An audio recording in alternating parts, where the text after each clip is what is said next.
Africa, Africa, I love you.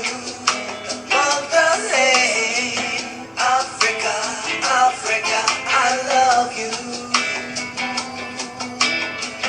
Africa, Africa, I love you.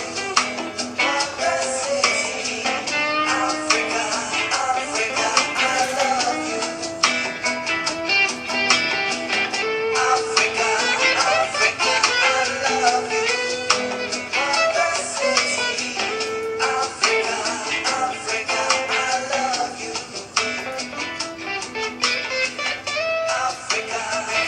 Hello and welcome everybody to our weekly broadcast on Finding Voices Radio. We are Freedom Central, coming to you live this Sunday evening, the 5th of August 2012. My name is Mel V and I'll be your host for the next 2 hours. And of course, dealing with all the technical issues and fielding the chat forum is my partner Richard. Hello everybody, welcome.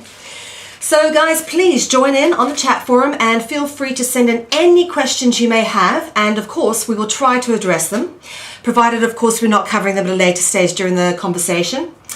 Last week we saw the 3-year anniversary of Freedom Central. That was the 1st of August, and of course being South African and very dedicated to my home country and the pursuit of freedom therein, I have decided to dedicate my 3-year anniversary show to my fellow South Africans.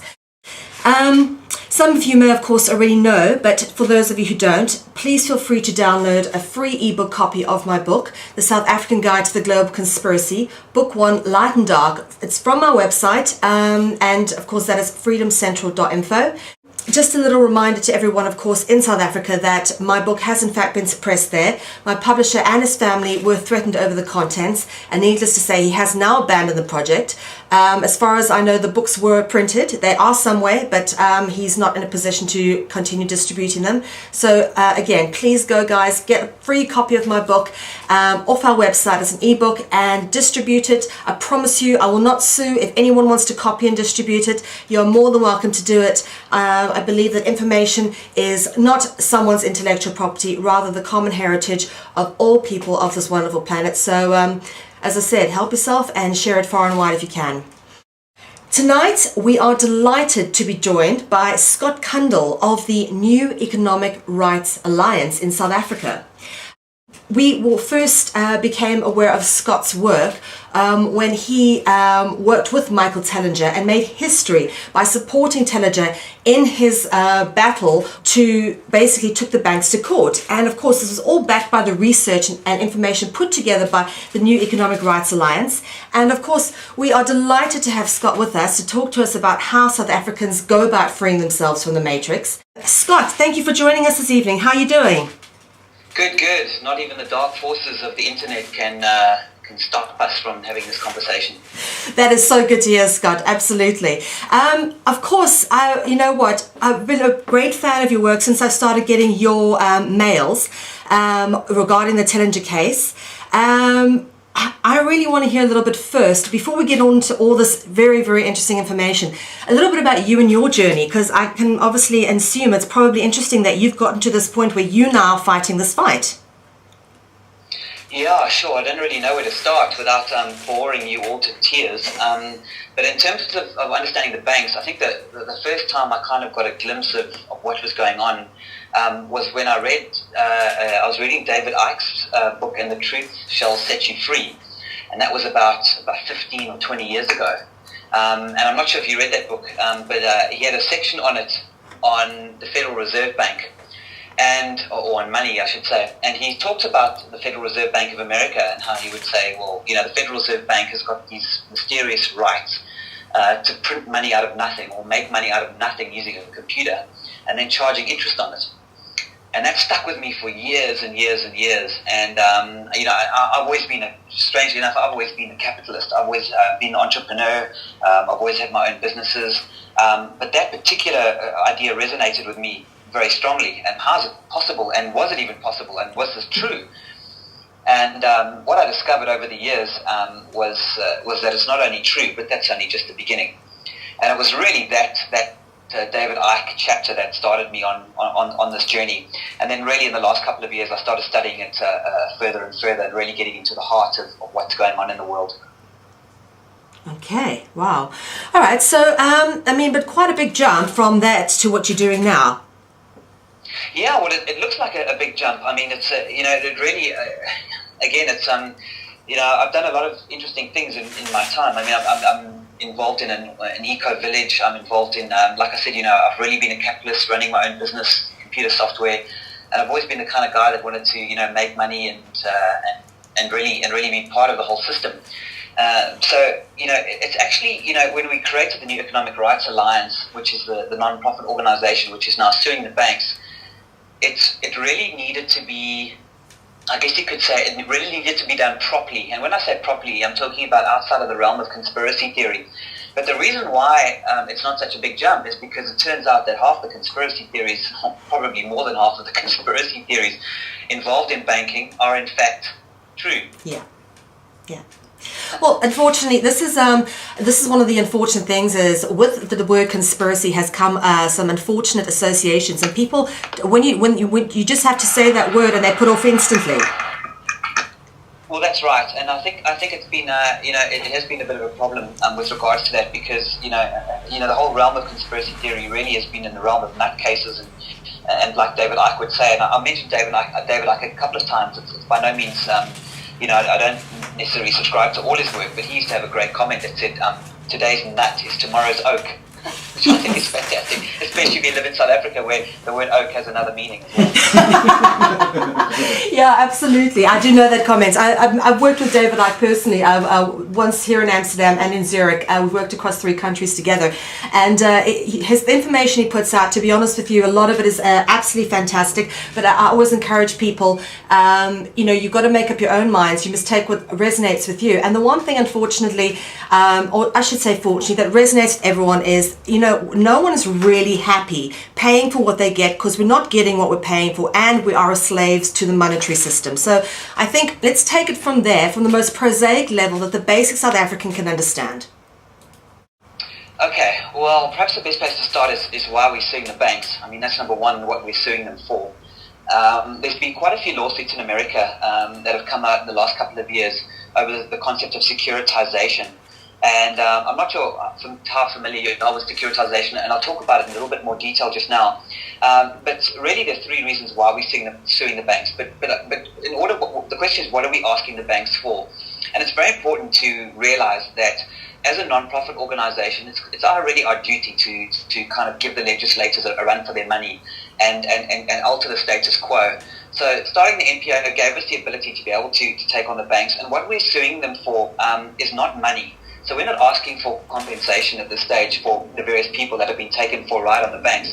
What we're asking for are 2 things. Firstly, we want the entire banking system to be investigated. And the crack in this is the securitization aspect, which has given us for the first time in probably hundreds of years the opportunity to do just that. But essentially, we are asking them to investigate the banking system. And while we're doing that investigation, we're also looking for... we're asking the courts to stop all foreclosures and literally to suspend all legal action taken by the banks because of what they've been doing. And, this is when we go out of the realm of conspiracy theory into absolute fact, and it's backed by solid South African law with a huge amount of research. So we're not asking them for money. We're literally asking them to declare, the court to declare our banking system unconstitutional. And with that comes a fat load of research. And that's really what's quite exciting.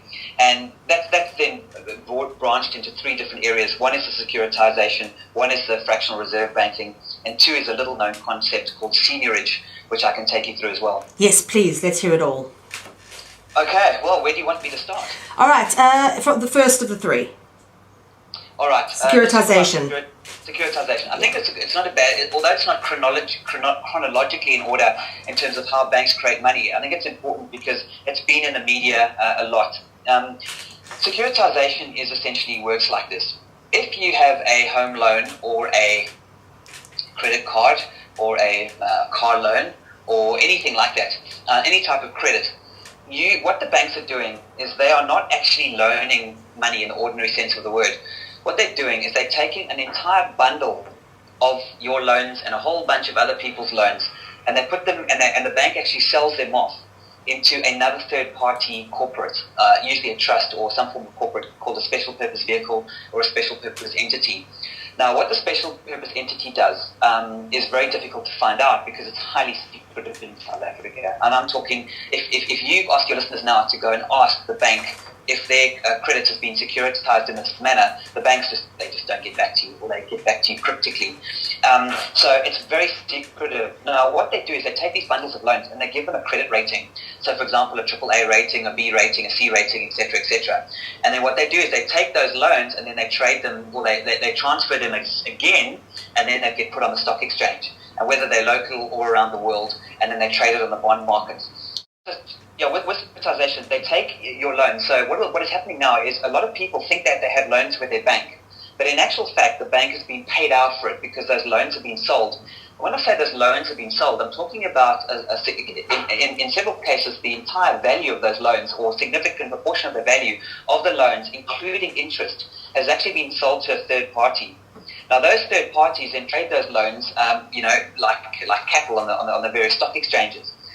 And what has happened in the past is that we saw what happened in America is they become what are called toxic assets. Because if you can imagine, a bank has got a whole bunch of loans, credit card loans, personal loans, home loans, etc., etc. What they want to do is they want to offload those loans out of their balance sheet. Now, this is where it gets really complicated, and I'm going to try and simplify this as possible, because the three areas that I talked about earlier, the fractional reserve banking system, the concept of seniorage, and securitization, are all interlinked. So you really have to understand all three of them before the full picture comes together. So I'll ask if you're not kind of with me, if your listeners aren't quite with me yet, just hang in there a little bit, because the penny starts to drop. So with securitization, what's been going on is the banks are selling a whole bunch of loans, moving it off their balance sheet. Now, why is that important? That is important because of fractional reserve banking, which we'll get onto later. It means the banks can then take loans, get the money up front, and then reloan that to a high multiple into the system with interest, and so the process begins. So it continues. However, here's the problem. The problem occurs when the banks lose their right to the assets that they are securitizing. In other words, if you have a home loan with a bank, like me, I've got a home loan with a bank, what has actually happened is that loan gets securitized. That bank who I took the loan with does not have the legal right to enforce the foreclosure or executing of that property in court. They lose the legal standing. However, for the last 2 decades in South Africa, that's exactly what the banks have been doing. They've been foreclosing on, we don't know the exact figures, but it will be probably in the billions of rands of assets illegally, because the bank is pretending to be the proprietor or the owner of those loans, when in actual fact they're not. A secret third-party entity has invested in those behind the scenes. So they've been fraudulently foreclosing on homes. I mean, whether, of course, foreclosing on homes is in fact legal to begin with is another whole story, but they've been illegally foreclosing on homes when they've not actually been the owner of the loans in the first place. Well, that's precisely what we're alluding to in our papers, and we've got some very interesting evidence to support that, and a huge amount of research. I'm going to give you a quick example of a practical example that the average person could really grasp. There was a gentleman that's cited in our paper by the name of Louis, and it's just interesting. I must just mention here that strange things have happened over the last sort of 2 years, a year and a half or so. We literally have had things happen at the last minute that have actually supported our case. It's quite freaky.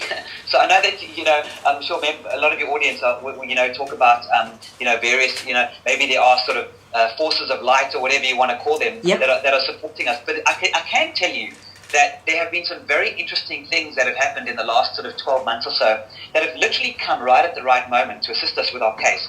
And what happened with Louis is one of them. Louis was one of the very first people to contact his bank and say to them, listen, has my note been securitized? In other words, is my home loan, are you the bank still the owner of my home loan, or have you secretly sold it off into a third party and is now being traded multiple times over on the various stock exchanges? And one of the very, very, very few times, and really one of the very few times, that his bank came back to him and said, yes, it had been. Wow. And this was fascinating, because to get an answer out of your bank, and since then they've shut up very quickly, and they don't talk about securitization at all, for obvious reasons.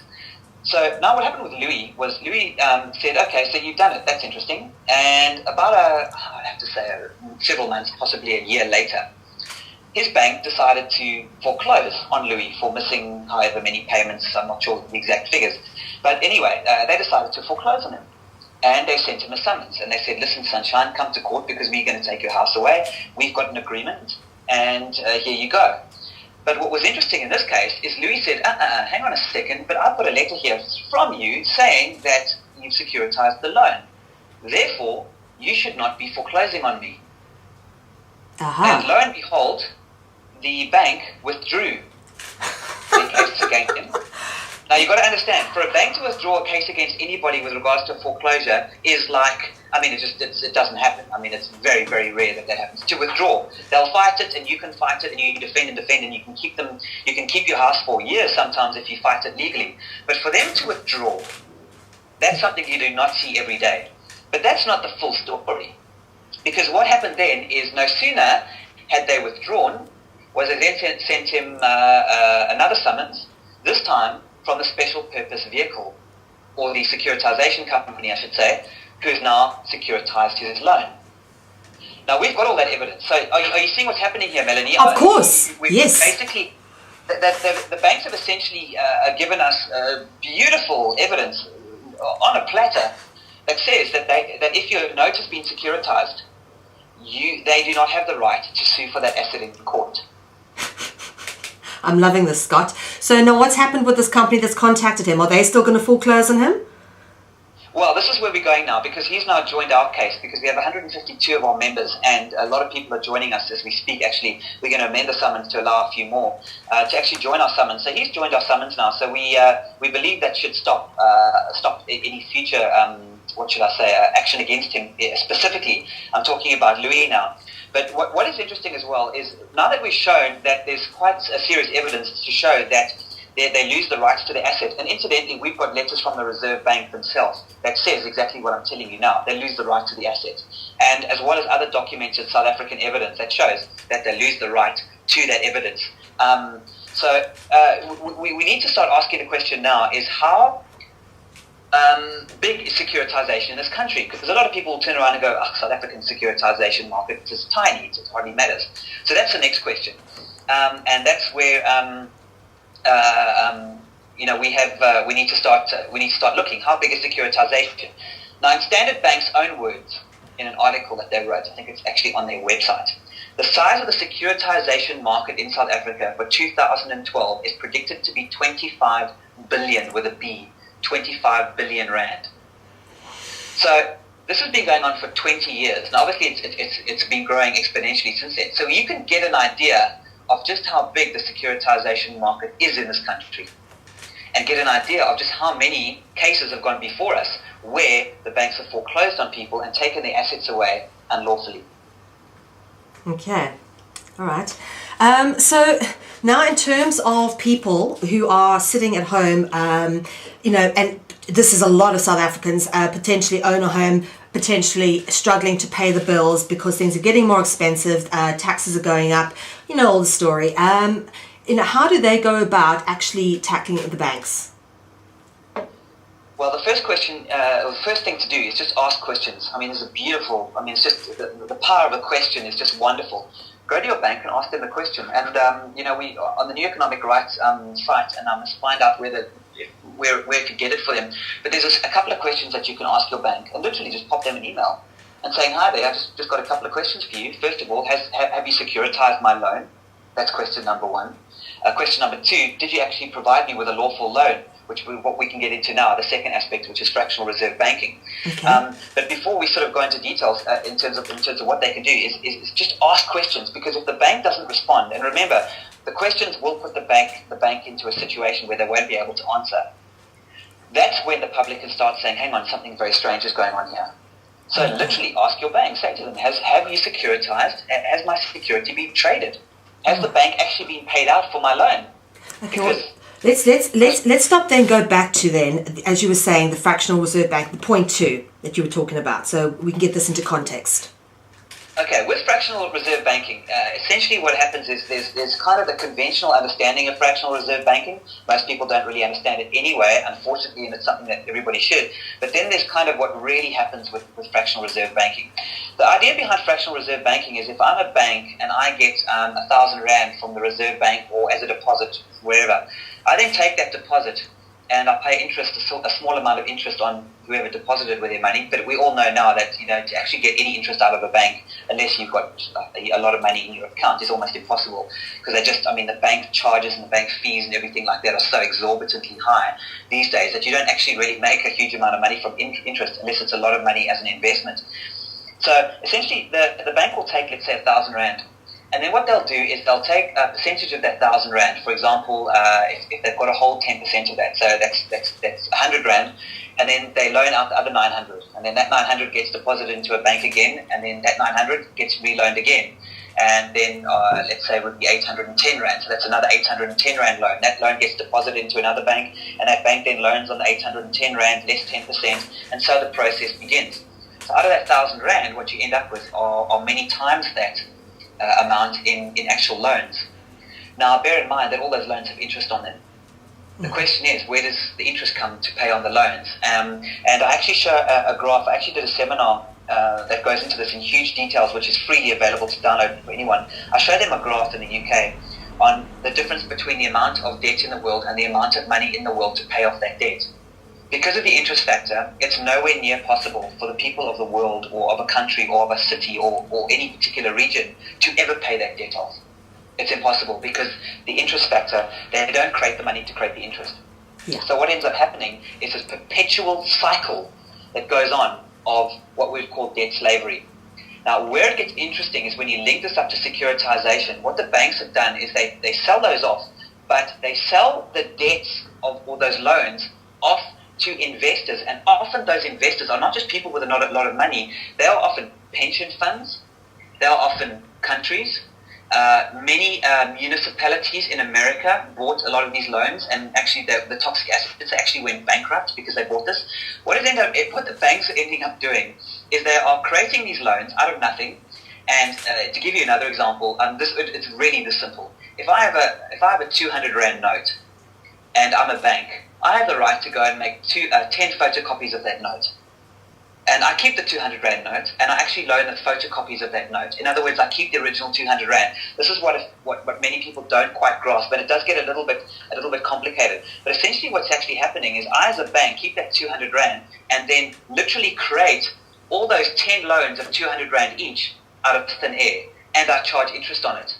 Then I take those loans, okay, which didn't really exist anyway because it's all fictitious money. I take them and I sell those loans to a special purpose vehicle. I, as the bank, get my money, okay. Those loans will then get traded, and other people who have pension funds, municipalities, etc., then via the system are then reinvesting in those loans. And this is not with their choice or knowledge, obviously. They don't know where their money is being traded or invested. Correct. Now, what the banks will say is it's none of your business because you signed an agreement that allowed this to happen. So it's your fault. You should check what you're signing. But if you read those documents carefully, you'll actually realize that it's not quite that simple. I think we have to go that technical now, but we have a big issue with the agreements, those home loans agreements, a big issue. Not only are they unconstitutional, but we do believe that there's a significant amount of misrepresentation within those actual agreements themselves. But essentially what we're talking about here is when the loans of the people the banks make loans that don't exist, sell them off, get their money up front. When they get that money up front, they use that money to create more loans out of thin air. So the perpetual cycle carries on. They then take those loans, they bundle them up, and they do the same thing again. Now, remember that when they start selling these loans to third parties, these are called derivatives, by the way. And what they do with these derivatives is they become tradable assets. But of course, people realize that if you invest in a derivative, you now have a stream of income coming in, a guaranteed stream of income. Okay, so you with me? So you have a guaranteed stream of income. If I'm a third-party investor and I invest in a bundle of these home loans, I've got a stream of income now coming in. I can now take that stream of income, go to a bank and borrow more money, which is made out of thin air, to then reinvest in those derivatives, which is then recycled from the bank, and then the banks go back again and make more loans and just keep going and going and going. Now, what happened in the US is those loans were made to what we would call toxic assets or subprime mortgages, where they would go to a McDonald's worker who's really got no chance of ever being able to pay a bond back long term, and they would just give him a loan without security or without any deposit. So this created the housing bubble. Obviously, the housing bubble burst. All hell then broke loose in 2008. And you would think that with all the disclosure and realizing the terrible nature of how these derivatives work, because it's financial cannibalism, which is a term that I coined, which I think explains it perfectly. It's really where the debts of the people are sold back to the people, and we really are consuming our own labor. And essentially that caused the bubble. But instead of slowing down, and instead of sort of taking a step back and going, whoa, let's be careful about the securitization model, its sheer propensity for profit has brought it back again stronger than ever. And we're now dealing with a market, the entire derivatives market, which is not just loans, but it's all kinds of derivatives, which is really a casino. It's when you can bet on whether it's going to rain tomorrow or not, and if it rains, then you can win. It's crazy. The total value of the derivatives market worldwide is estimated to be approximately 20 times larger than the gross domestic product of the entire planet. Wow. Do you know that Warren Buffett has actually said he doesn't even know what the derivatives market is worth or how it exactly works? And he's like the financial guru, supposedly. Correct. That's exactly what's going on. It is a machine of doom and gloom, and you have to start looking at it from the banks. And if you are going to feel sorry for the banks, which it's very difficult to do, but if you are going to feel sorry for them, the reason you would do that is because the banks themselves can't get out of it, in my opinion. It's what has essentially happened is the banks have created these bubbles, like a property bubble, where they keep on investing more and more money and loaning more money for people to buy homes. So all that money goes into homes. They're then sold in the derivatives market, so people are now investing. So the investments are all coming back. The banks kind of have to keep the property bubble going. So in other words, they keep having to loan. They're stuck in the system themselves. They can't turn around and go, hey, I've got a great idea. Let's really start focusing on alternative energies or different ways of feeding people or alternative, just amazing new human inventions that can do so much good for the world. They're stuck in investing in these property bubbles that they can't get out of because they've got to keep loaning and loaning and loaning to keep it really works out as a pyramid scheme, to keep that pyramid scheme alive. So they're completely and utterly stuck. They're not going to change. And you must remember that a lot of people make a lot of money from foreclosures. You've got the auctioneers and you've got the lawyers and you've got this whole scheme. So an entire plethora of fringe industries has now been is blossoming as a result of this. And it can't be stopped because the banks are literally unable to stop it unless they get an order from a higher power. And who is higher than the banks? There is only one people that are higher than the banks, and that's the people. The people have got to make a statement now. Because what's going to happen now is the financial cannibalism is going to get so bad that we're literally going to start stealing money in order to survive. We're literally going to be taking money out of the salaries of our fellow man in order for them to pay their debt back, to pay our debt. And that's exactly what is going on now. Good God. It's happening as we speak. It's financial cannibalism. We are eating each other. We are feeding off each other's energy and labor, and it's a frightening situation. Sure. Scott, no one's actually ever quite put it like that, and thank you very much for that very apt and articulate description, because that is exactly the way it is. Now, is this particularly symptomatic in South Africa more so than anywhere else because of the way the banks are set up there? Well, interestingly enough, the banks will tell you that South Africa is nothing like the overseas banks. In fact, Jaco Marais just went public. There's an article on Business Live that's here today. He says, our banks are wonderful, our banks are fantastic. There was even a cartoon with him with a halo around his head saying, we're just wonderful. And he said, South African banks aren't casino banks like they are overseas. Now, that's just complete nonsense for reasons I've just told you. That it's exactly what they're doing. So South Africa is hugely into it, and this is a worldwide thing. I mean, I don't believe there's very many countries in the world that aren't in derivatives. There must be. I just don't believe there aren't. I think this is all over the world. I mean, it must be in Australia, it must be in New Zealand, it must be in Europe. We know Europe's huge. I mean, London is the home of the city of London, of the banking system. Derivative traders. America is obviously, as we all know, it's rife. It's all over the world. Right. So you need, whatever country you're in, please don't for 1 minute believe the banks when they tell you it doesn't happen here. We're goody goodies. I was talking about how does our Reserve Bank works, who owns it, and where ultimately the control is. I mean, we all know that the power to control South Africa doesn't lie in the political seat. It lies in the financial seat. Who is controlling that? Because it sure ain't our government. Okay, that's a very good question. The first thing to realize is the conspiracy theories are true, and the South African Reserve Bank, like many other reserve banks, is a private bank. What's interestingly about the South African Reserve Bank is it's incorporated actually within the Constitution, and also it is very interesting because it's the South African Reserve Bank gives it life. Now, the South African Reserve Bank has Section 33 of the Reserve Bank Act, which basically says it's secret. They don't have to disclose anything to anyone. So what actually goes on is not the business of the people. It's not at all. The only thing that has to happen is the South African, I think it's the governor, has to meet with the minister every now and again, and that's essentially how it works. In terms of what goes on behind the scenes, how monetary policy is set, all we do is we get somebody going, monetary policy suggests that we should drop the repo rate, therefore the interest rate by XXX, so we're going to lose a 0.5% of interest this month. And this is done because of some kind of macroeconomic policy which says XYZ and we need to keep inflation in check, blah, blah, blah, blah, blah, blah, blah. I reckon that is a bit like, it's not that it's not true.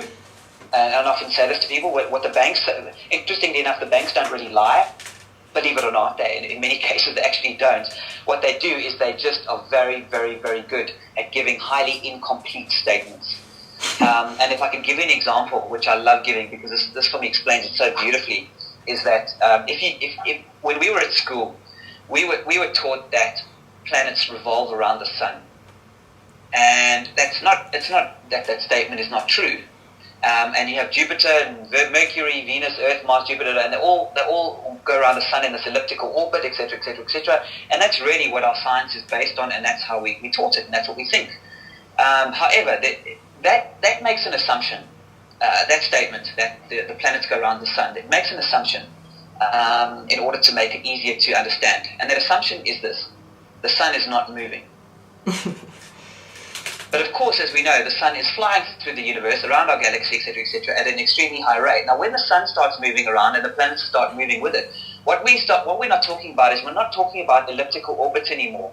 We now go into the science of waveforms. Because now what's happening is you're creating waves, and we start understanding how waveforms operate. Now, that type of understanding of how the planets and how relationship to each other in the solar system and how mathematics work, it even goes to the point that says the famous line, which everyone has always been taught, is this: the shortest distance between 2 points is a straight line. Now, technically speaking, it's not that that's wrong. It's just an incomplete statement for the same reason. In actual fact, the shortest distance between 2 points is not a straight line because those 2 points are moving. And they're flying through the universe at different speeds. And the actual science to calculate the shortest distance between 2 points is not a straight line, because a straight line is not going to take you anywhere. That is what is essentially happening with the banking system. It's not that what the banks say is wrong. Fractional reserve banking, etc., is wrong. It's just extremely incomplete. So when we talk about the role of the Reserve Bank, we need to be very careful, because everybody just says, okay, the role of the Reserve Bank is to set interest rates, and they're involved in ensuring that the various banks are capitalized. In other words, their reserves are met, and to recapitalize if necessary. When we start looking at fractional reserve banking and this making money out of nothing, we start asking the question, well, what are reserves? Reserves of what? Are there reserves of gold? No, we're not part of a gold standard anymore. Are there reserves of silver or precious metals or anything tangible?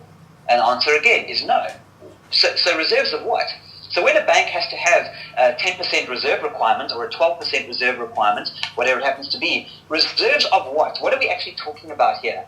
And this is when we need to start thinking in waveforms instead of in kind of grade 3, this is how the planets revolve around the sun. We need to start expanding our vision or view of the banking system.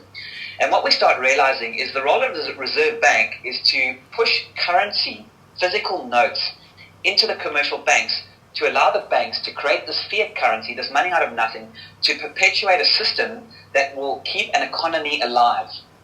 And that's ultimately what their role is. And this is when the third element comes into this concept of seigniorage, and how the Reserve Bank actually prints notes at a fraction of the amount that it cost them to print, and then pushes that into the banking system.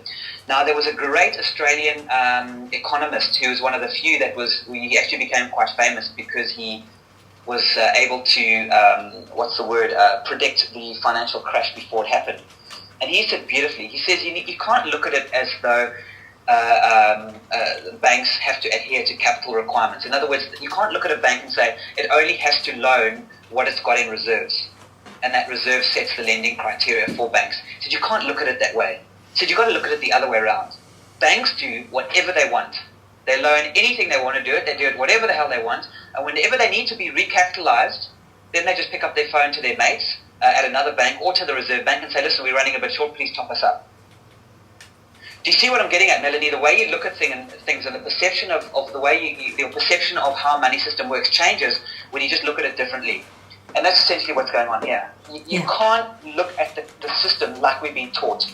You have to look at it differently. These guys have got carte blanche to go ballistic. They go ballistic with derivatives. They go ballistic with trades. They loan into bubbles. The libel scandal proves that they're all in cahoots. I mean, everybody knew that anyway, that they were in cahoots. It's just nice to have some evidence. It's nice that it's become worldwide. But we are dealing with a system that has perpetually created an absolute nightmare.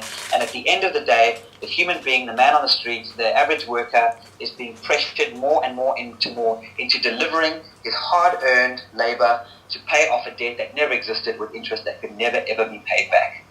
Okay. Wow.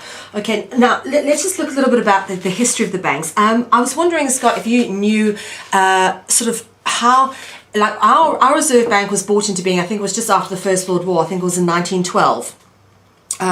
Now we then changed from a pound-based currency to a rand-based currency. I think it was in 1961.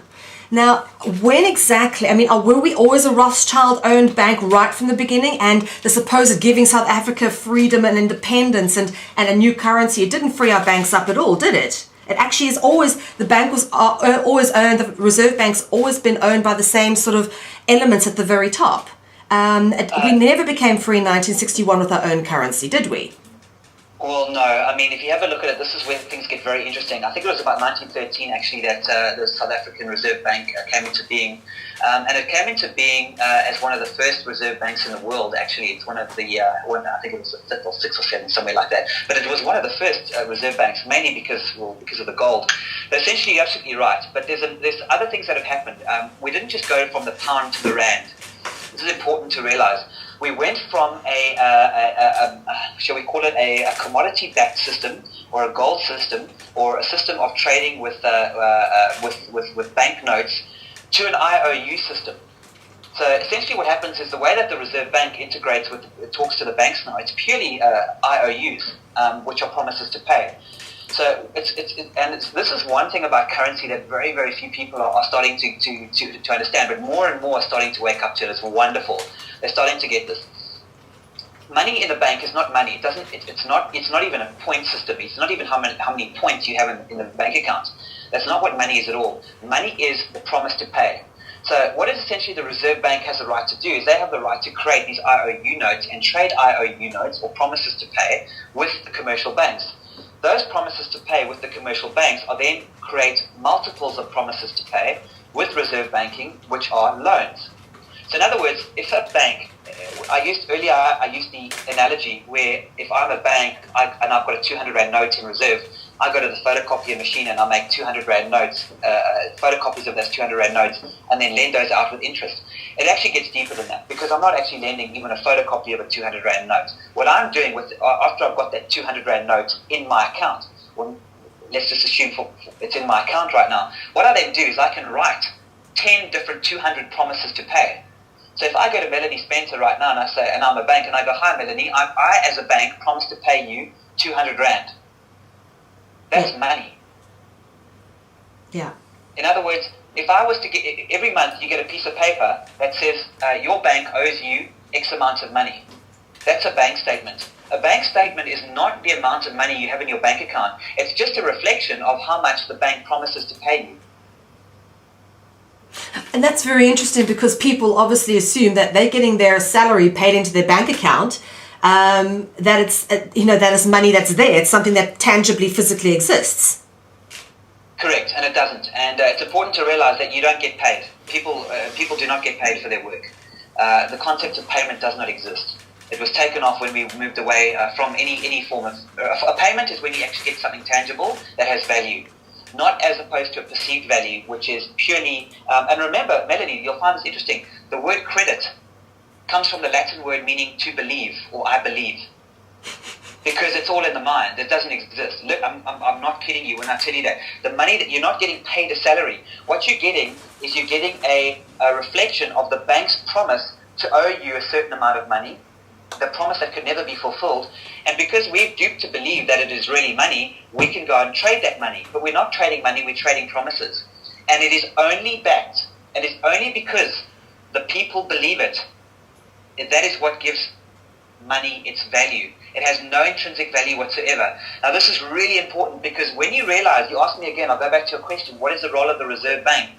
The role of the Reserve Bank is primarily one thing, and you can actually read it, and if you read look at Dark Secrets of Money, my seminar that I give freely available to anyone, I actually show them what Yanni Rousseau is a rugby player. What Yanni Rousseau actually wrote in the Reserve Bank Handbook, and this gets mirrored across the world. The golden rule of banking and the primary role of the Reserve Bank, like the primary role of all the banks, like the primary role of every single banker that walks on this planet today, they have one golden rule, and that is this: maintain confidence in the banking system at all costs. Say what you have to say, twist the truth, find the statistics to back up whatever it is you've got to say whatever you have to, do whatever you have to. Maintain confidence in the system, because without confidence the system crashes. The head of the IMF recently said that in public, and you can read it all the time.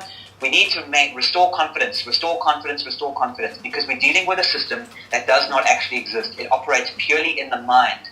And when confidence starts to crack, which is what's happening now, we are on a timeline to destruction of the banking system for that reason. So as we start to realize what we're dealing with, that's going to start helping us deal a little bit differently with the way we make decisions regarding our future. Well, talking about the future, Scott, now let's lay this down the line. What are we looking at if this continues? I mean, look on the ground in people's sort of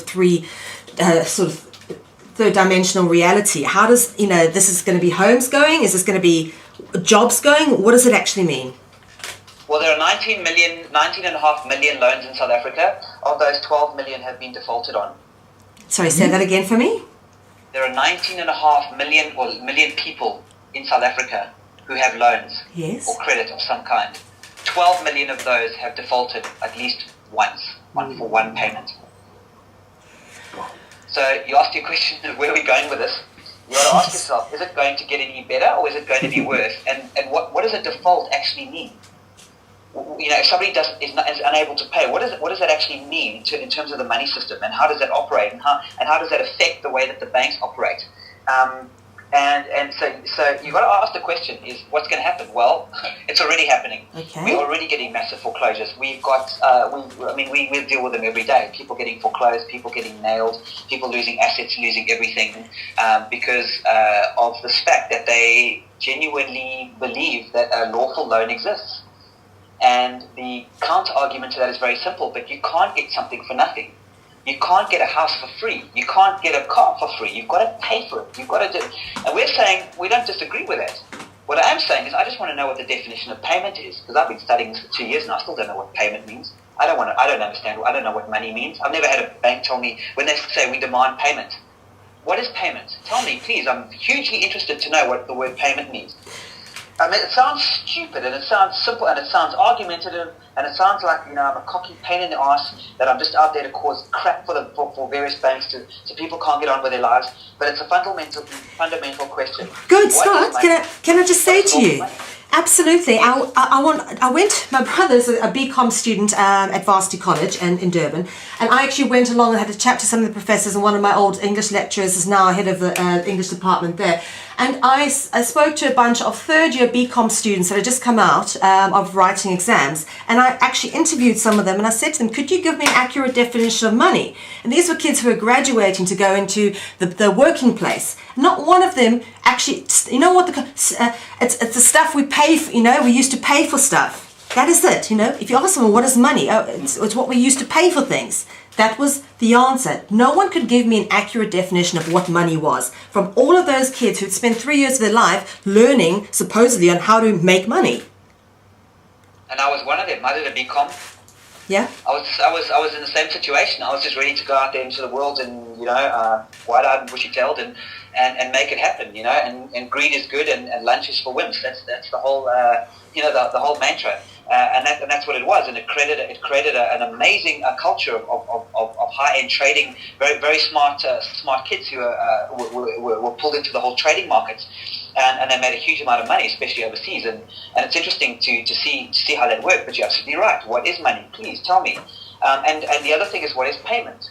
If somebody demands payment from you, if a bank demands payment from you, just say, please can you tell me what payment is? I'm a bit confused. But they can't give you an answer. Say to them, go to your lawyers, go to your law firm, your legal department, and please tell me, what is payment? Because in actual fact, this is once you start sort of, you know, truly grasping what I've been talking about, what you'll start realizing is you cannot pay for anything. It's impossible. And the reason for that is because there's no money to pay it with. There's only the illusion of money. So because money doesn't actually exist, you can't pay debts. And there's an interesting court case in America called Stanek versus White, where he actually says that you cannot pay a debt, you can only discharge the obligation. This is one of the most beautiful, what's the word? Penny droppers. Discoveries, yes, of the banking system. When it actually suddenly dawns on you and the penny drops and it hits you like a ton of bricks, an entire ton of pennies fall on your head, we actually realize that I'm actually not paying for anything. What I'm doing is I'm discharging the obligation for payment. So when somebody comes after you and a bank says to you, you need to pay this, you can't pay it, but you can only discharge the obligation so that they don't come after you with a stick to beat you over the head to try and get that money back. Yeah. All right, so now let's look at the future of South Africa. You know, obviously I'm eternally optimistic that our country is going to pull it out the bag somehow. I just believe there's so much fire and passion, and people like myself who've been born there for the very reason of trying to bring awareness to what's going on. You know, myself, having been one of the people affected by the economic situation and then hightailed my way overseas and have still never been brave enough to come back, you know, wondering and hoping one day it'll be good enough so that I can do that. You know, realistically, Scott, for me, for those people out there, what are we looking at in terms of our future? Interestingly enough, I think South Africa is one of the best places to be at this stage for a number of reasons. First of all, it's because we have a very good climate and a very good water supply. Certainly outside the cities, a lot of our city waters are actually dire straits. But also, from a standpoint, you have to realize this is a worldwide phenomenon. Those banks are all connected. All those central banks are connected. When one falls, the other one picks it up, and the other one either buys it out, or they're always looking after each other. But the time has got to come when people are going to realize what's going on, and there's going to be some issues. And those issues could be in the form of hyperinflation. It could be in the form of we haven't even talked about the environment yet, but we're talking about much poorer quality food, much poorer quality water, especially in the cities. We're talking about the basic necessities of life. This is a global event. You can't run away from this. So you can't say, well, if I'm in America now, things don't look good. Let's duck off somewhere else. You know, let's join the PFP, which is what we did, the whole Pact for Perth concept, and go somewhere else because the grass is greener. The analogy that I give is this: is if you're sitting on your veranda or let's say the beach, and you're lying on the beach and you're in the sun. And what tends to happen after a while, you know, it's what it's like if you're lying there by the, you know, listening to the waves or by the pool or whatever, and then the shadow starts to reach you, and you suddenly get that cold feeling because now the shadow is on you now, because the sun is going down. So you know, you kind of look and go, oh, you know, this is a bit uncomfortable now. What I think I'm going to do is I'm going to pull my deck chair a little bit further into the sun. Ah, that's nice. You pull your chair back into the sun, and you go back. You're back on your sunglasses. You relax again, and then the shade reaches you again, and it's even a little bit colder this time, so you pull your deck chair a bit further back. Eventually you've got to realize it doesn't matter where you go, the sun is going to set, and that's exactly what's happening right now. And that is why we need to start waking up very quickly. So in terms of your question as to where can you go overseas, It's the same all over the world. Anything that's entrenched in a first world banking system is in trouble, and the only way they're going to be able to stop it is keep producing more fiat currency, keep putting more loans, keep trading more bonds at ridiculous rates, just go to the printing presses, and that's going to create a lot of trouble worldwide.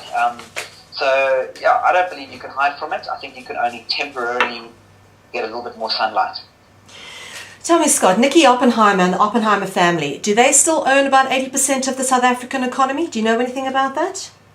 I don't, and I know that. I mean, you mentioned the whole Rothschilds and who owns who, and the world banking cartels, etc., etc. Look, I mean, they're obviously involved, but in terms of actually who owns what, I must say I don't know. Okay, no, I cover that quite a great deal in my book. I was just wondering if you'd had a chance to actually go down that road yet, because it is very interesting when you see where all of the money from South Africa ends up, and it's certainly not in the hands of the people who need it on the ground. Yeah, we can see that more and more, and it's devastating. It really is devastating to the people, because the only way they can survive now is to get more loans. So you've got people queuing up for personal loans. I mean, we've even got businesses now, and I've just discovered a few days ago that there's a business now that you can open a franchise where you can actually borrow money. They'll give you like R1 million or whatever, and then you can use that R1 million to go and make micro loans to people. And for those of you who don't know what microloans are very short-term, high-interest loans that are given to people who are desperate, so desperate they don't know what to do with it. It became a massive money-making thing because the guys would literally take money. You'd be the first to get money out of the salary if they defaulted. You keep the ID books. You used to keep the passport. It was a hectic thing. They've regulated a bit better now. But we're dealing with hectic stuff. It goes back to financial cannibalism, is what I was told you about earlier. Basically, what is happening is instead of banks now loaning money, and actually being the ones in the firing line, they're actually giving the opportunity to individual entrepreneurs to go into the firing line. And literally, they're the ones now that have got to go. They're the ones that help with the connections. They're the ones that organize this. They're the ones that deal with the lawyers. It's despicable. We're eating ourselves, is what we're doing. We're literally feeding off ourselves. And it's getting worse and worse and worse. And if I can tell you another quick story, we just discovered that there's a company in Pretoria. We got a whole lot of complaints by a whole bunch of members who were emailing us as the New Economic Rights Alliance, and we actually wrote to this company. It's called Canvas in Pretoria. I mean, what these guys do, one branch is just what I told you about earlier. They actually create these micro loans, and people run their own business where they actually loan to people on the verge of destitution and at good interest rates. But what they do is they have another division, and what this division does is it allows an individual. They invite members of the public, individuals, to literally go out and buy or invest in garnishee orders, which are court orders where the court forces an employer to take money out of an employee's salary. So if you bought some furniture and you couldn't afford it and you didn't pay them back for 5,000 rands worth of furniture, these lawyers will go and sue for that money. They can't get the 5,000 rand back. So what they do is they go and get a court order that then says, we'll take 5,000, the employers must take 5,000 rand out of your bank account over a period of time. But of course it's not 5,000 rand anymore. It's 5,000 rand plus interest, plus penalties, plus legal fees, plus. And these guys are now allowing you as an individual to go and buy these and invest in these garnishee orders and actually make money from them. You of course never see the person at the end who's paying that garnishee order. But you're now investing. So you're paying the lawyers and you're paying the furniture seller their money up front, so they're getting their bad debt back or a percentage of it. And you're now stuck with this guy's order, and you can now invest in it and make money from them. It's extraordinary. I just can't believe that people are actually doing this. It's I don't know what else to say. It's financial cannibalism at its most blatant. This is where securitization is going. This is what securitization is about. This is about when the debts of the people are secretly sold back to the people while the banks and the lawyers and the middleman make an absolute fortune, and we're stuck with the bill at the end of the day. And it's only when it's all said and done do we realize that the people that are owing us our money are our own members of our own communities, our own families. We are the ones who owe each other. And that's when D-Day will appear. So we're dealing with some really hectic stuff here, Melanie, and when you look at it from this perspective, you start looking at the money system very, very differently. Yeah, absolutely. But of course, the average, very programmed, I will say, South African, and you're getting more people now who they're breaking their programming because they're kind of realizing, hey, things aren't right, and what's going on. But the very average programmed South African doesn't understand or believe that the banks or the governments do this to them willingly or unknowingly. I think they do know in a way, though. How do you go about, say, tackle someone who's completely new to the subject? What is the first thing, Scott, you would say to them to kind of maybe get them onto the path of perhaps looking deeper, or even just thinking a bit more about how money is processed and how they deal with money, or how their attitudes approach money? Well, it's also a good question. I mean, the way I go to it is I just say, listen, you're not in debt. And they go, well, yes, I did. No, you didn't. Yeah. Well, yeah, I did. I had a house. There was no debt. You're not in any debt. Of course I'm in debt. I've got to pay it back every month. Yeah, well, still, what is debt? Are you sure you're in debt? Yeah, well, if I don't, I'll take my house away. But why? If you're not in any debt. And then you start them, and then you'll either get just a Fruit Loop, which is usually like one part of it, and this is absolute nonsense. And really, dude, you can't get something for nothing. This is a system, and this is how it is, and this is how it's going to stay. That's often what you get. But every now and again, you do get a little glint in someone's eye, and they sort of say, "Well, why? Yeah, okay, but what are you going on here?" And I said, you need to start understanding what money is, and when you start understanding what money is, then you can start realizing that we're actually not in debt, because what is debt, in fact? And that's where you usually start the ball rolling. But the truth is, Melanie, everybody's got their own entry point. Everybody's got their own. You've got to kind of mix it around a bit until they find it. Something out of the 2-hour conversation we have tonight. Hopefully, there's one or two little aspects that'll cling to someone, and those will stay with them, and they'll start working on those. And that's really what it comes down to. So you just try. All I can just say is to people, please try. And also, watch my seminar. I really went to a lot of time and effort to put that together in Cape Town. It was really good, and it explains the whole thing. If you watch that and you still don't understand it, then yeah, I think maybe. Well, Scott, I want to say, for people like yourself and Michael Tellinger, who are fronting the whole sort of waking people up and making them aware and giving them information in South Africa, I tell you what, the hugest respects from one South African to another, because there's not enough people like you out there who are brave enough to stand up in the face of adversity, and you know your stuff. You've got the facts and figures, you've done your research, and you stand up against the average beer, bokke, and boerewors guy and try to tell him this. And they, oh man, you're stupid, and they give you all the kind of insults. They shut you down, but still, the tenacity to keep going. You've got to draw from a deep place. It's a lot of strength, and the most utmost respect to you, because you know what? Well, I went home in South Africa in 2010. I tried to do what you're doing now. I tell you, it was very difficult. Yeah, it is. The good thing is, I mean, there's lots of us around now.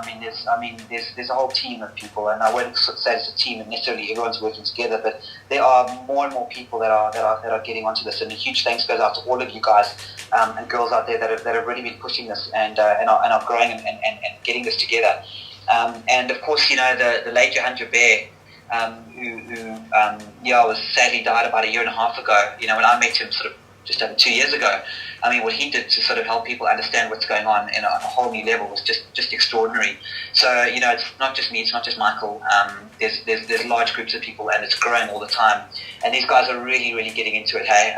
The only thing is it's tough because the courts don't listen, and that's the problem we've had, you go to a judge and say, but my lord, there's no money.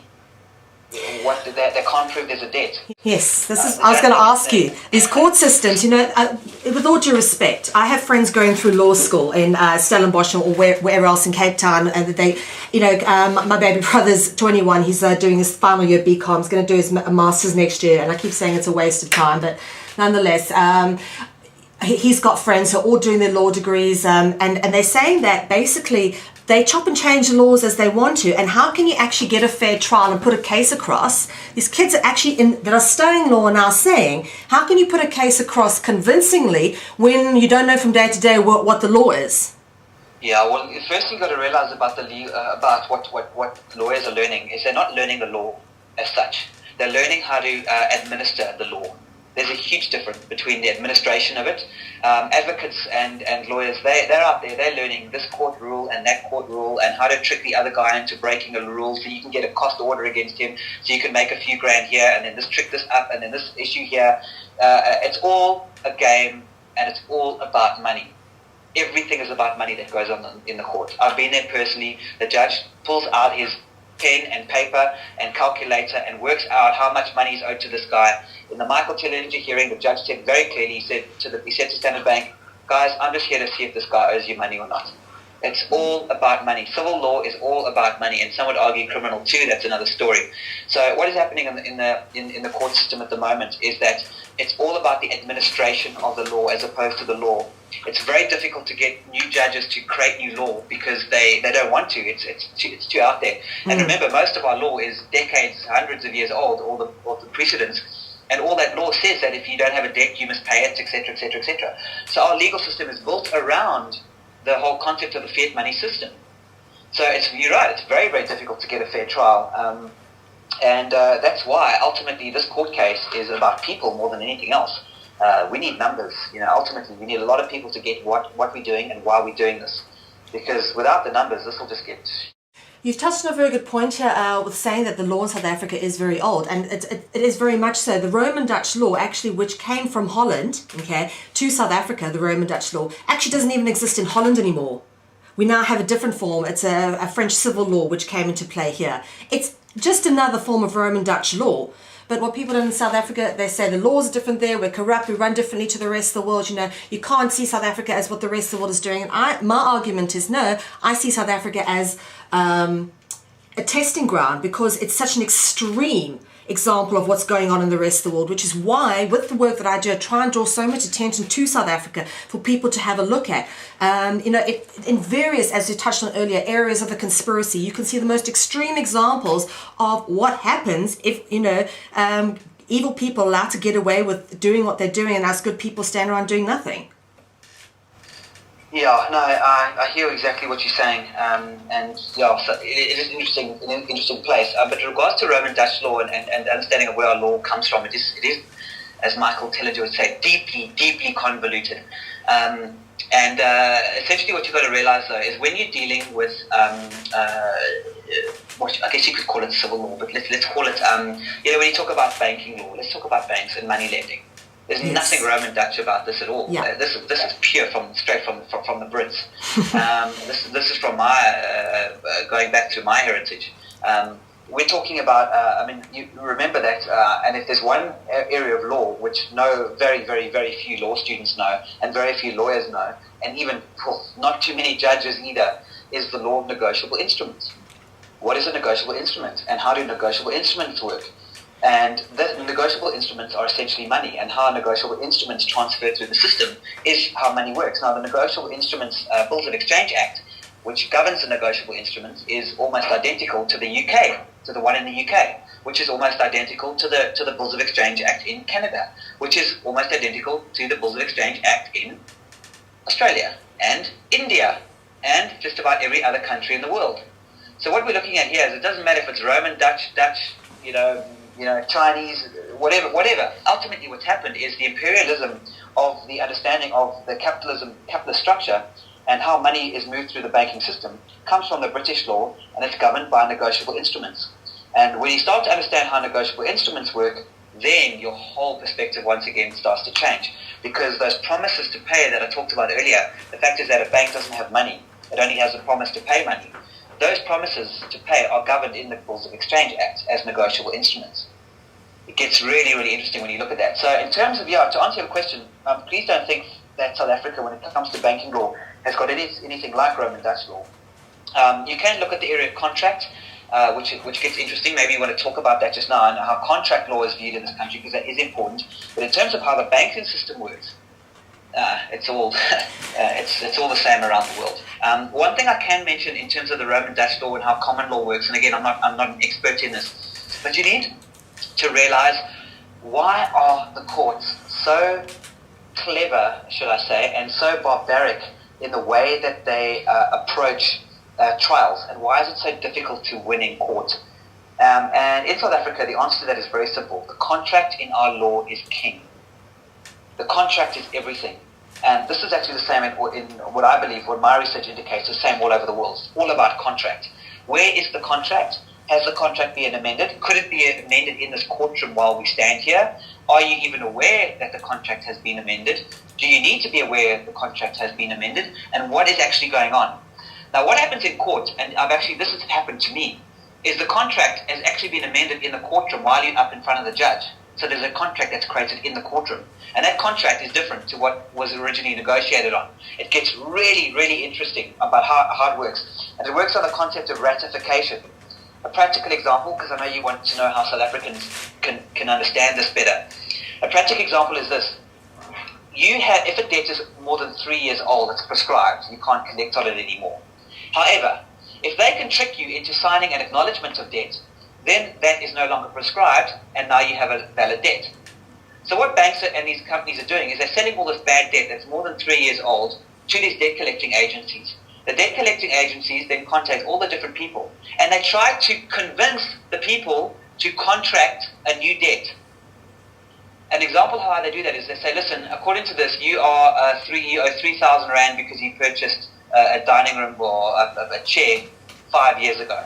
And you go, no, but that was this and that was this and blah, blah, blah, blah, blah. You don't know that it's prescribed for 3 years. So they go, listen, why don't we make a deal? Let's make us an offer like 1,000 Rand, maybe pay us, but just pay something now. Pay 50 Rand now or something towards the debt. You know it. The moment that you pay that debt, you've now agreed the debt exists, and now you've restarted the whole thing back together from the beginning. Now it's what's called ratification. So people get trapped all the time into understanding. So when you go back into the court system, effectively what happens is this. The judge says to you, did you get a house? And you go, yes, but. Well, there, you got a house. Don't you think it's reasonable that you should pay for the house? Yes, but.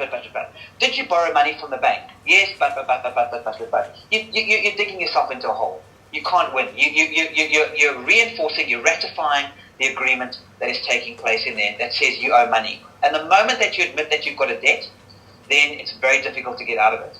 So this whole concept of an admitted debt is important because it's in the original agreement. So that's what the judges and they're doing. They're not listening to the law or the facts. They just want to know, is there an actual debt in place? Let's have a look at that contract. And until now, we have not been able to break the shield of that contract. And exactly what our court case is doing is to break the contract, break that shield. We want to look behind the veil and see what's going on behind those agreements. And what do they really mean? Are they constitutional? Are they even valid? What's in those agreements and what do they mean to the average person? And what we are digging up is extraordinary. I mean, really, what these banks have got up to for so long is really it's despicable. And that's essentially what we're trying to do. Okay. Now, so you're trying to do this. How far do you think you're going to get with our legal system in South Africa?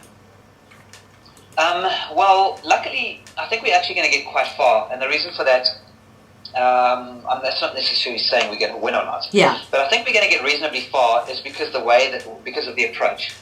Now, if you have a look at how far Michael Tellinger got with his case, he just got obliterated. And the reason for that was because, for one guy to try and defend himself it's very difficult. Even though he had some unbelievably good points. We really, they were very difficult to counter his points. And that's why, as yet, no judge has countered what Michael said. No one's actually rebutted anything that was in his argument. They just said, you lose, too bad. And it was a very unfortunate from that perspective.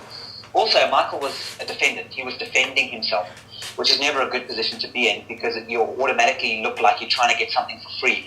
He's defending his home because he couldn't pay it, therefore he's trying every trick in the book. Yeah. And this is the kind of attitude that it's got. So even though he had some extremely valid points, to get them heard in court was almost impossible.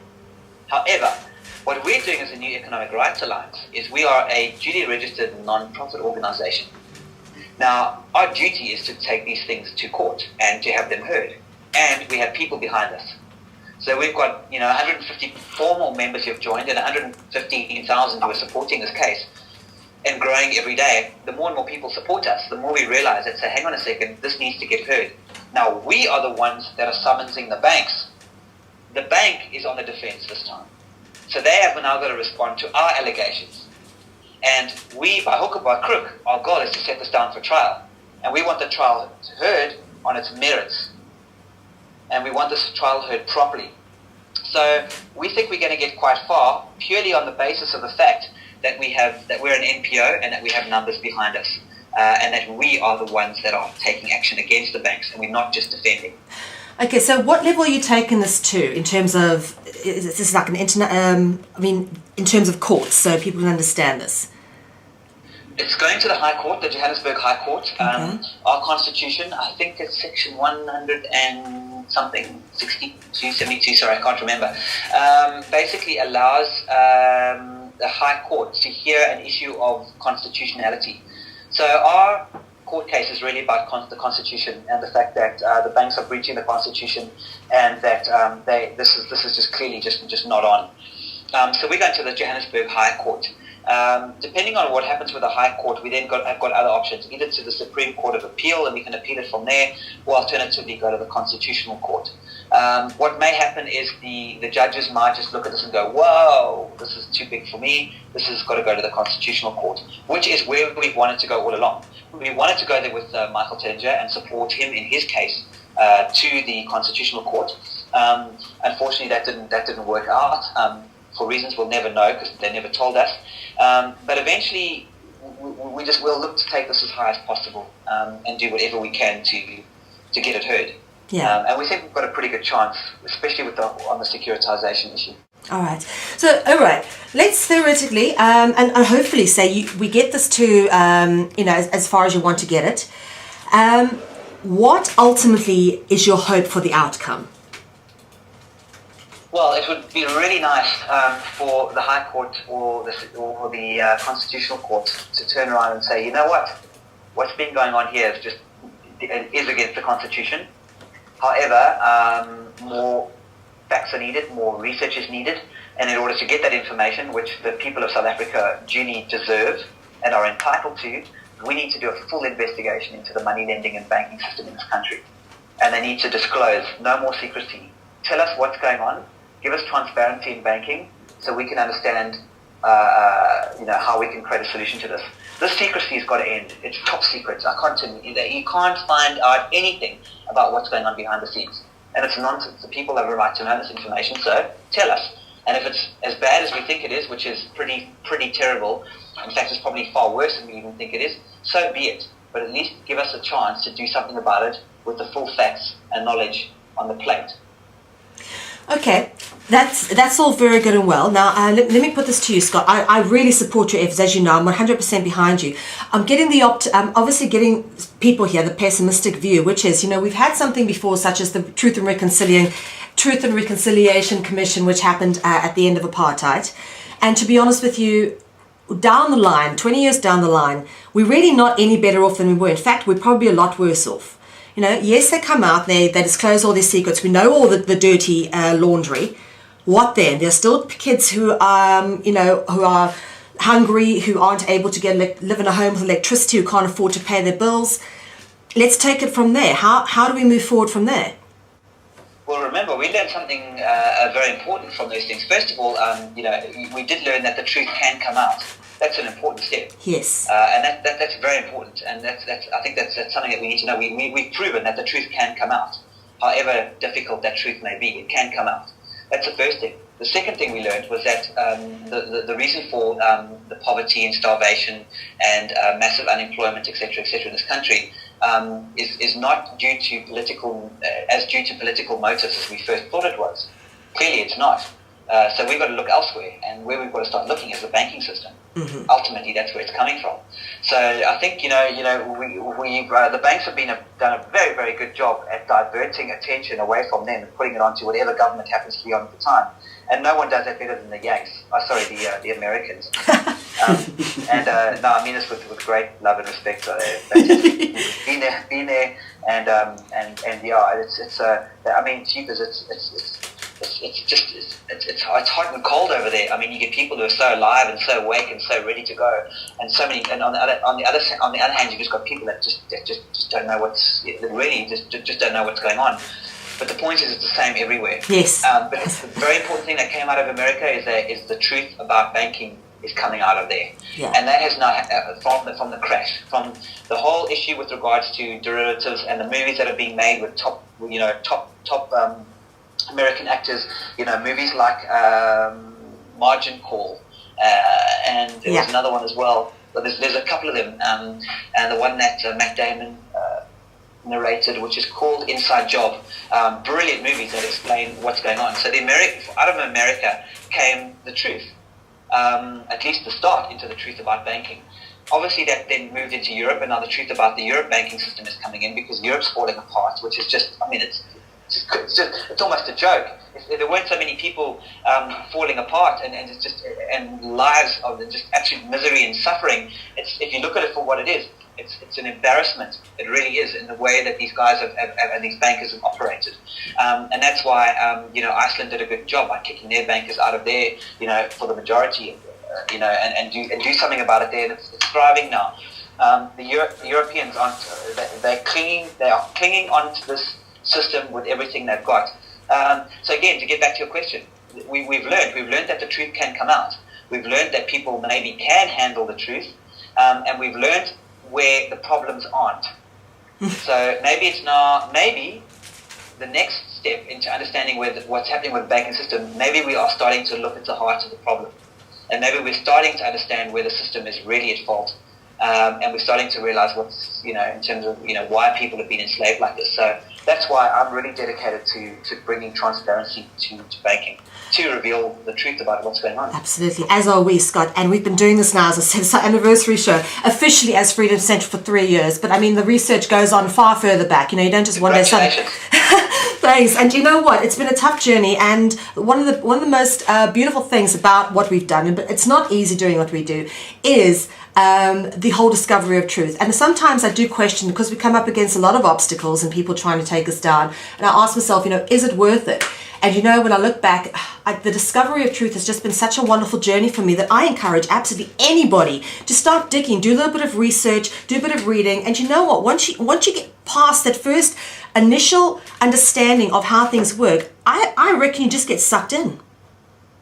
No, you're absolutely right, and I think you touched on a huge something very positive.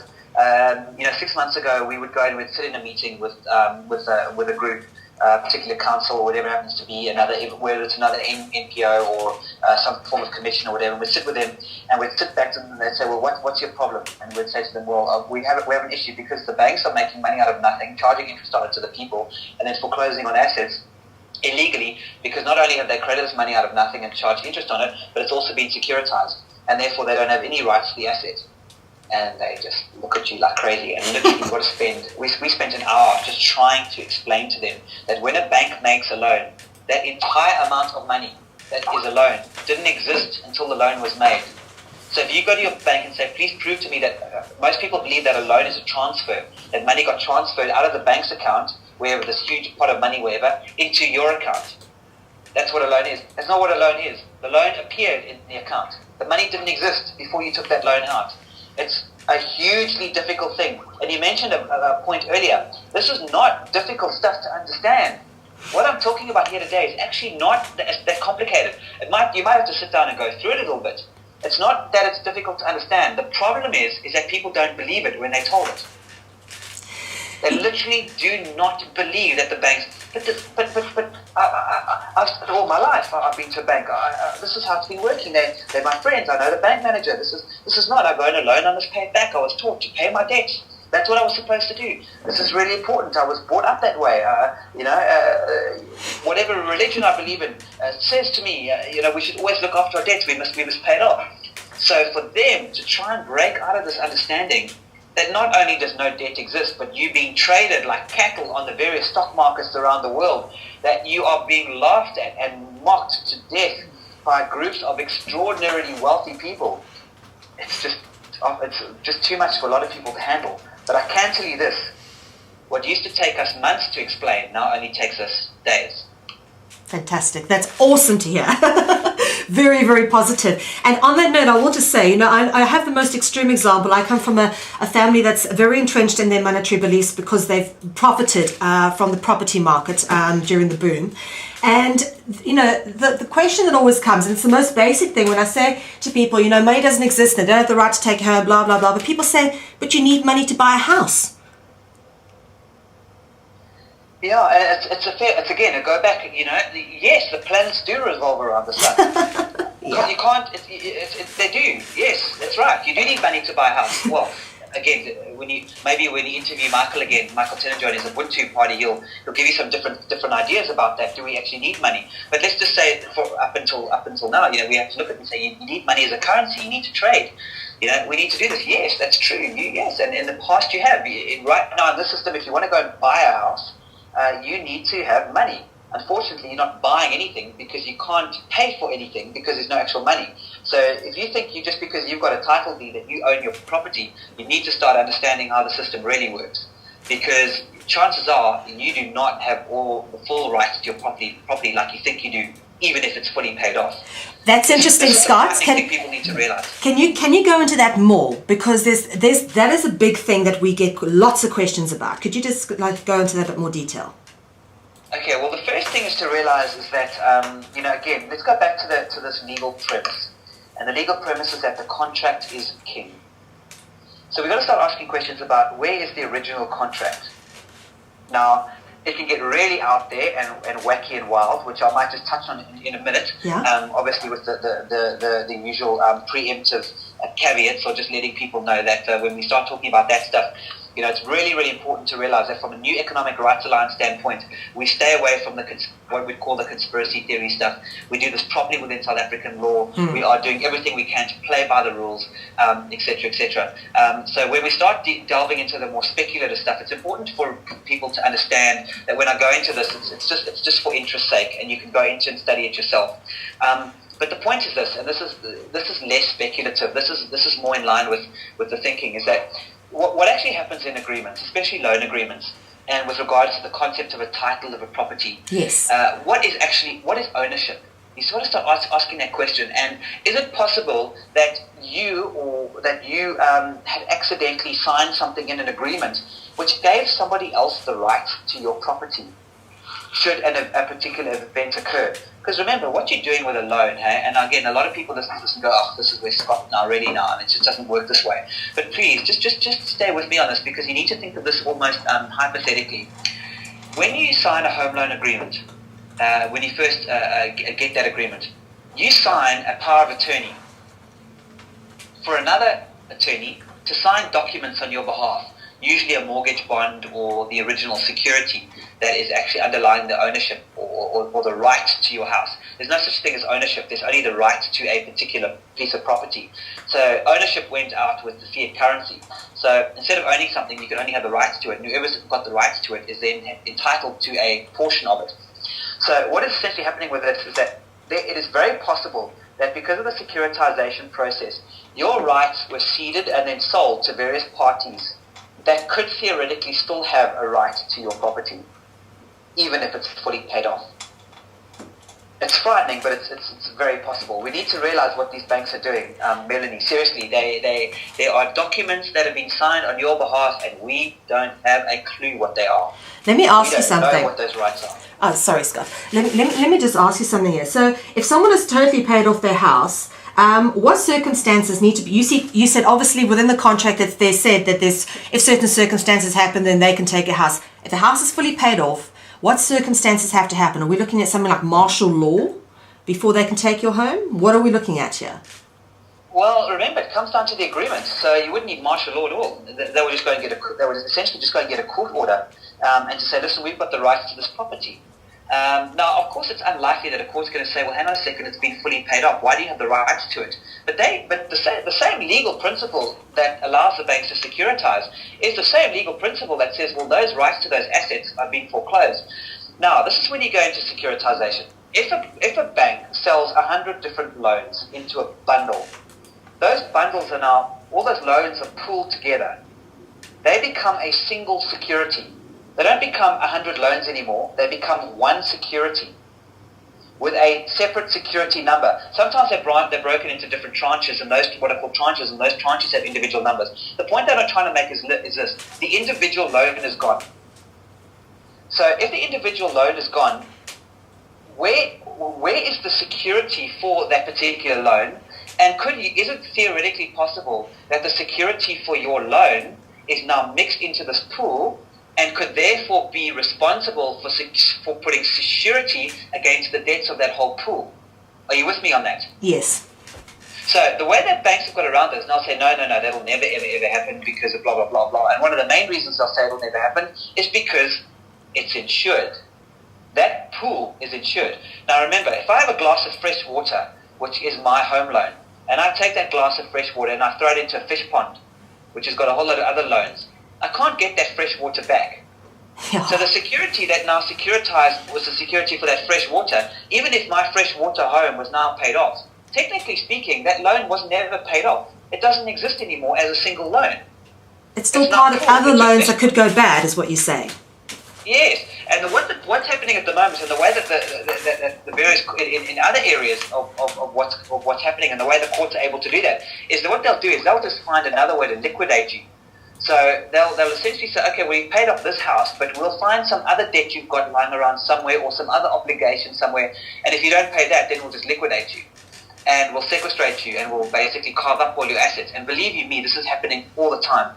The liquidations and sequestrations that are going on in this country are just, you will not believe what's happening. And it's not the part of the new era to go to tackle this particular issue. But there are other people that are virtually dedicating their lives to making this known to people, because we're dealing with a terrible piece of legislation called the Insolvency Act, which is just, it's not even the old South Africa, it's the old South Africa. It's still in pounds. I mean, we're talking about a hectic piece of legislation. But the point that I'm trying to make is, you don't know what your bond is securing. And that bond is a negotiable instrument. We don't know where it's being traded. You don't know where it is. We don't know the securities. We don't know what the liens and the rights to it are. We have no idea what is going on with those securities. Now, surely you as a homeowner have the right to know, where is my security and what other encumbrances could there be on it? And this is where the very murky derivatives industry start playing their role, because those loans are gone. Your loan is, for all intents and purposes, once it's been securitized, it's gone. It cannot be your loan. In theory, your house should not be able to be foreclosed on. However, that doesn't mean to say that there is some residual or trail of some remnants of an agreement somewhere that says, hang on a second, XYZ has got the right to your asset. All I'm saying, Melanie, is you have to start being very careful with what's going on, because ownership is not what we think it is. Well, Scott, it's interesting you say that, because if you look at this whole structure and you begin to picture it in your mind, once you've been looking at it for a while and it starts to sort of become conscientized, in your understanding, it really does seem that the entire system as it's set up is designed to degenerate into absolute chaos, where the banks end up actually owning everybody's home, especially if you're saying that many people have perhaps missed a payment. Surely that is the whole point, is they're trying to return the wealth back to the banks by seizing the homes. Just seems that's the way it's going. No, you're correct. Well, you're half correct. You're absolutely 100% correct in that the wealth is going back to the banks. That you're 100% correct with. But the foreclosures in those homes aren't really designed to make the bank, because the banks don't take your house. They obviously sell it on to somebody else. And there's several reasons for doing that. And perhaps I can explain to you something interesting. And this is, again, goes into the third aspect of the fractional reserve banking, and we talk about seniorage and how actual notes go through the system. But what is actually happening is the bank's role is to fractionalize and create money through loans. That's what they do. That's what commercial banks are about. Because they loan, they charge interest, they make a profit. Now, most people are relatively savvy with regard to their loan. If you take out any loan, your interest gets paid up front. Now, there's very big questions into the legality of this, but the banks do it anyway. In other words, if you've got a house, and you've taken a 30-year bond on your house, or mortgage. By the way, the word mortgage comes from the word, there's a French word, the mort within mortgage, which is like mortuary, which means until death. The banks are really there to get you into debt for debt until you die, forever. So what essentially is what they're doing is they are taking those, their role is to just keep loaning money, and loaning money out of nothing, just keep the system alive. Now, because they're charging interest up front, so if you've got a 30-year loan, that interest is charged up front. So the first 3 or 4 years, you don't pay any of the principal amount.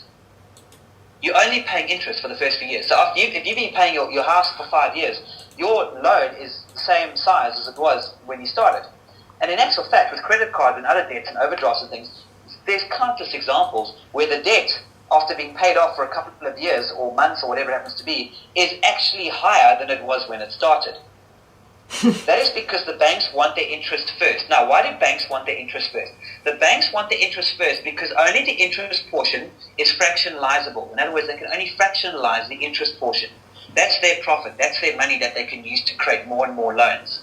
On top of that, if you're paying back your principal, that effectively just decreases the money supply.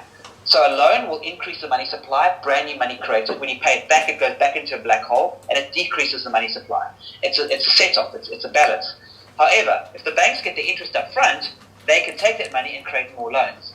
And that is where we are getting totally and utterly annihilated because of this fact that the banks are creating, the fact that interest is charged anyway is bad enough, but the fact that it's all charged up front is exactly what you said just now. It's designed to make the banks more profit. Yeah, and certainly not looking after the people at the bottom. Now, obviously, moving forward with this, if we get rid of the banks, South Africa is probably in the best position in terms of creating a Ubuntu-style resource-based economy. Do you see that as a likely scenario for the future? Or do you think that we are going to be tied up in this sort of system continuously? I mean, how is your outlook? Both. The system will carry on bumbling itself. Honestly don't believe there's going to be any major crash. There'll be lots of little crashes and little issues happening.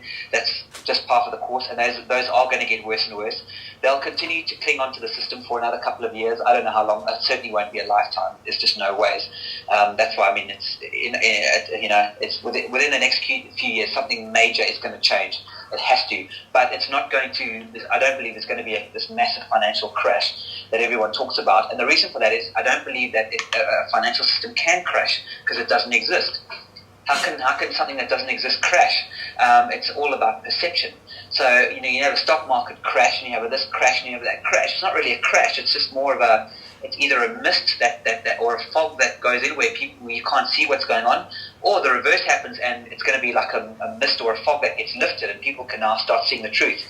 And that's where the second aspect comes into it. We won't survive without an alternative economy. We won't survive unless we start growing our own food. And that's something I believe very strongly in. And I started an organization a couple of years ago called Planting Season South Africa, where I'm encouraging everybody just to start growing vegetables at home, which is what we should all be doing immediately as soon as possible. We need to start catching rainwater. We need to find ways of purifying water. We need to look after the very basics of life. And that's what we need to do. So in terms of I think you're referring to the resource-based economy that the Zeitgeist guys talk about a lot. I'm not too familiar with how they work, but conceptually, we need an alternative economy that does not work on our current grid. We have to have it. So whether it's a resource-based economy or an online group of like community exchange systems in Cape Town with online currency, whether it's some form of barter, whether it's going back to gold or some form of coins, I think all of those have got merit, and I think we're going to have a very decent. We need a decentralized society that allows people to get off the grid, that allows them to say, "Hang on a second, let's go and live somewhere that's a bit quieter, where we can have our food security looked after." But there are tough times coming. I really believe that. I think that it's going to be extremely difficult. I think we're going to find that basic prices are going to start going up tremendously. When that'll happen, I don't know. I don't like to speculate in a time where it's impossible to predict. I can only just say to people, please, just start getting your basics in order. Start getting your food and your water and your alternative energies and your basic housing sorted out. Absolutely. Because if you don't, I think we're going to be in trouble. I absolutely agree. I will say, I work with lots of very interesting groups in South Africa who are educating people, and one of the people I work with is something called the Information Clinic in Durban, and this guy's vegan, and he encourages everyone to grow their own food, and he says that if you grow your own food, eat what you grow and you'll never get sick. And I have to agree with that. If people are growing their own food, they're not having stuff that's shipped around, that's got all sorts of toxins in it, that's got pesticides, people won't get as sick as they're getting now. And there's many more aspects to this. But the thing I wanted to get into, if you have any information on, is our political system and what's going on there. And I know it's complete distraction to what is really going on, because people are led to believe power's in politics. It's not. It's in the money. It's, what is realistically happening with regards to your ANC and your diplomatic alliance? Are they really opposites, or are they opposames, as David Icke likes to say? Are they working to the same agenda? What is going on? Do you have any information on that? I mean, again, I'm really not the best person to ask this, but when you start talking about the various political agendas, it all goes back to who controls the cash, Yeah, who's got the sure. pockets at the end of the day. And I think that when we get to transparency in banking, I think the politics will start becoming a lot more transparent as well. I really, on one hand, I feel sorry for the government, because I honestly believe that a lot of government officials really go into politics believing that they're going to make a difference, because politics can make a difference, and they believe that. Unfortunately, what they end up finding is that they find that the red tape and the bureaucracy and the financial motives that are going on behind the scenes dictate everything, and this puts them into disillusionment. We've got we still got a very young, government, and a young government system, and a young political system, and there are so many people in there that want to make positive change. There are really, really good people all over. They really are, and they want to create change. They want to do it. They're stuck. They just don't have the ability to do it. They don't have the power to do it.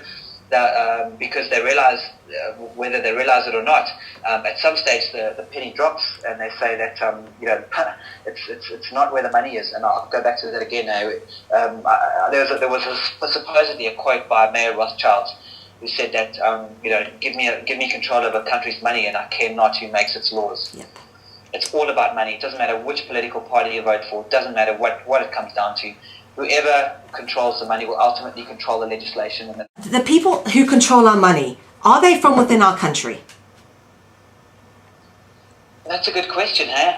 Honestly, I don't know. I really don't. I can't answer that. I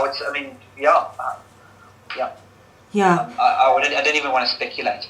Yeah, it's just it just seems that South Africa's been run into the ground and milked for all its resource and everything. The people are suffering, getting poorer and poorer. No one seems to be, it's a very small percentage of people who are actually now moving forward, in terms of actually making money in South Africa.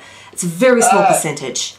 Yeah, no, I see what you're saying. Okay, no, if you talk about it like that, we're obviously a hugely, it's still a multinational global system. I mean, the global corporates control everything. I mean, they always have done. I mean, I didn't even realize, but I think it's Suez, one of those nightmare water companies went into KwaZulu-Natal, and it's all about it. And I was so happy to hear that Coca-Cola got kicked out of one South American company. Was it not Venezuela, something like that? It was great. They kicked Coca-Cola out of their country. It's phenomenal. Yeah. So there's something going on. But in terms of this country, everything is controlled. I mean, remember, ultimately, our banks have to, even our central bank, there's a higher bank somewhere else, Ultimately, it'll lead probably to the Bank of International Settlements and the whole Basel Accords, and who knows what's going on. But we know now, it's not even speculation, it's not conspiracy theory. The banks are in cahoots internationally. We know that. LIBOR has blown the lid over that completely. And our local banks are turning around and going, oh no, we're not involved in anything like this. We're good people. It's just unbelievable. It's literally, all they're trying to do is keep the confidence of the people going. But we know that it's international. We know that they answer to their dark overseers, which are probably international, and we know that it's common knowledge now. So to answer your question, who really owns South Africa and controls South Africa? Almost certainly not South Africans. For sure, and this is the thing, is we as South Africans need to take back our country before it gets taken from us completely, and I think that's absolutely where it's headed, to be honest, particularly when you look at what China's aggressive moves on the industry stakes within, taking on debts and then, taking assets in return for South African assets, which is what's going on. Very much so. I mean, that's happened for generations. I mean, that's how they've done it all over the world. That great book, Perkins, what is it, Diary of a Corporate Hitman or whatever. Yeah, Economic Hitman. Yes. Yeah, that explains it. That's exactly what they do. It's very, very simple. Go to a third world country, offer them hugely inflated amounts of money, loan it to them with the interest, and sit back and wait. It's beautiful. It's a wonderful, wonderful way of conquering, provided, of course, the infrastructure within those organizations is such that they can enforce. Remember, all this needs a force to enforce it. Otherwise everyone would tell them to get stuffed. But remember, there's always has to be some form of military component, whether it's the police force or whether it's private armies or private funded, whatever. Eventually somebody's got to put a gun to your head and say, listen, if you don't move out of your house because it's been foreclosed, or you don't move off your banana plantation, or you don't move off your little self-sustainable family farm, so we can monoculture it to death, the police here are going to force you out. Unless you have that, you can't. Your agenda will never be able to take over. So there are many, many layers of this, and that's exactly what's happening, Melanie. It is. I think that's not even conspiracy anymore. That's really just common sense. Well, what we need corrupt politicians to stop taking IMF loans and putting our country into further and further debt, because really the only people that they have in power are the people who will take on more loans on behalf of our country. Well, what would be great if those politicians that actually took those loans in the first place turned around and went public and said, sorry guys, I really thought that I was doing something good for this country, and I thought that the money we were borrowing was actually legitimate and blah, blah, blah, blah, blah. But to be perfectly honest, this is just all a lie. This entire thing is just one big scam. And I'm sorry, I was scammed as well as you did. I personally believe in the whole amnesty for everybody thing. Yeah. There's all the Iran is just wanted to shoot, like they're executing 4 bankers for what they did. And it's all you get a slightly warm fuzzy feeling inside knowing that this is happening. But to tell you the truth, this war is not going to be won by hanging bankers or hanging anybody. Yeah. I honestly believe that. For me, it's amnesty for everyone. We need to get the truth out. Similar, you mentioned the Truth and Reconciliation Commission. If that happened with the banks, I believe we'd have a change tomorrow. I really do. That is fantastic. Because now we know how this thing really works. Yeah. Well, that is fantastic to hear you say that, because I do believe the truth is very powerful, and I think that if we can definitely shift. I just look at the shift after Mandela was released from a predominantly very racist white population to praising a black man as a hero because of the Truth and Reconciliation Commission, how powerful it was in changing people's attitudes. And I think absolutely this is what we need. We need truth and we need forgiveness. Not, We've never been able to fight fire with fire. Can't win war with more war. We cannot change the consciousness of the planet with the same level of thought that created the problems in the first place. So, a very good point. Thank you very much. And that's where we're going to have to finish for this evening, Scott. Fantastic, Melanie. It was really wonderful. Thank you so much.